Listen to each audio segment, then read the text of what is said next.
The number one question we get is, are we in a recession? Right? The slide kind of gives it away, right? But we're not, right? We're not in a recession, but there's a really key word at the end of that phrase, which is we're not in a recession yet, right? Now, who here took a macroeconomic class in college, right? That class that they make you take, and then you can tell immediately if you want to be an economist or if you don't want to be an economist? Right.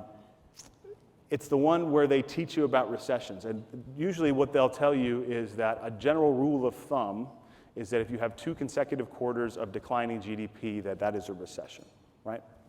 Now, that is a general rule of thumb. That is not the law. If you go and look up any macroeconomics textbook, you are never going to find that as the definition of a recession, right? A definition of a recession, and again, you can ask 100 economists this and probably get 100 different answers, but the official one from the NBER is that a technical recession is when we have a sustained and broad-based decline in economic activity, okay?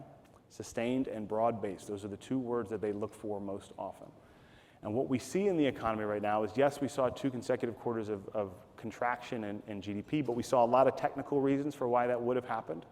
What we don't see is we don't see it being sustained, and we certainly don't see it being broad-based. And the reason we don't see it being broad-based is this right here. So this is basically a snapshot picture of the labor market.